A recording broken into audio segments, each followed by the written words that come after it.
بسم اللہ الرحمن الرحیم۔ السلام علیکم رحمۃ اللہ وبرکاتہ۔ جو افطار سے پہلے یہ سورت پڑھے گا اللہ اتنا دے گا کہ 14 نسلیں بیٹھ کر کھائیں گی انشاءاللہ۔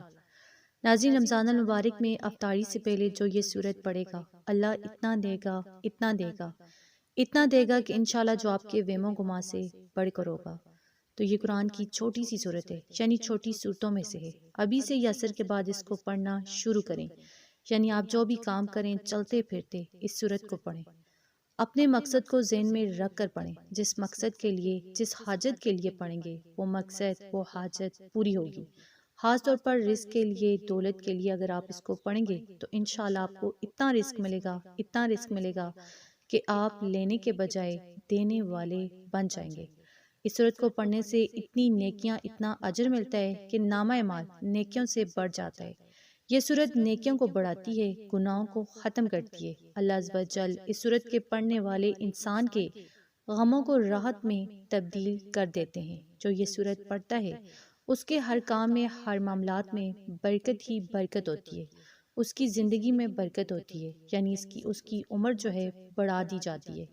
یہ سورت اللہ کی طرف سے ایک بندے کے لیے تحفہ ہے۔ اس سورت کو جو 129 بار رمضان المبارک کے مبارک مہینہ میں پڑھے گا تو انشاءاللہ وہ مالا مال ہو جائے گا، کیونکہ رمضان المبارک کا مہینہ ہی برکت والا مہینہ ہے، رحمتوں والا مہینہ ہے، برکتوں والا مہینہ ہے۔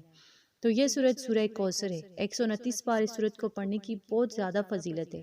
تو جو بندہ رمضان میں 129 بار سورہ کوثر کو پڑھے گا اور روزانہ پڑھے گا تو انشاءاللہ ہو ہی نہیں سکتا کہ اللہ پاک اسے عطا نہ کرے۔ اللہ پاک اس پر اپنی رحمتوں کے بند دروازے کھول دے گا، رزق کے بند دروازے کھول دے گا۔ اللہ اتنا دے گا جو نسلوں تک ختم نہیں ہوگا۔ اس کے علاوہ جس مقصد کے لیے یہ سورت پڑھی جائے گی وہ مقصد انشاءاللہ ضرور پورا ہوگا۔ جس دلی مراد کے لیے، دلی حاجت کے لیے یہ سورت پڑھی جائے گی، یعنی 129 مرتبہ، تو انشاءاللہ وہ حاجت ضرور پوری ہوگی۔ سورہ کوثر کو پڑھنے کی بہت زیادہ فضیلت ہے۔ سورہ کوثر قرآن کی سب سے چھوٹی سورت ہے۔ یہ وہ سورت ہے جو آپ صلی اللہ علیہ وآلہ وسلم کی تسلی کے لیے اللہ پاک نے نازل فرمائی تھی۔ یہ سورت دشمنوں پر فتح حاصل کرنے کے لیے بھی بہت ہی لاجواب ہے۔ یہ سورت گھر سے لڑائی جھگڑے دور کرتی ہے۔ یہ سورت خاندانی دشمنی ختم کرتی ہے۔ یہ سورت جادو، نظر بد اور ہر نقصان دہ چیزوں سے بچاتی ہے۔ اس سورت کو پڑھنے سے گھر میں برکت ہی برکت ہوتی ہے۔ تو آپ اس سورت کو رمضان میں لازمی پڑھیں، انشاءاللہ آپ کے گھر میں بھی برکت ہی برکت ہوگی، رزق ہی رزق ملے گا۔ تو اگر آپ کو ویڈیو اچھی لگی، اسے آپ نے لائک کرنا ہے، شیئر کرنا ہے اور چینل کو سبسکرائب کرنا ہے۔ جزاک اللہ۔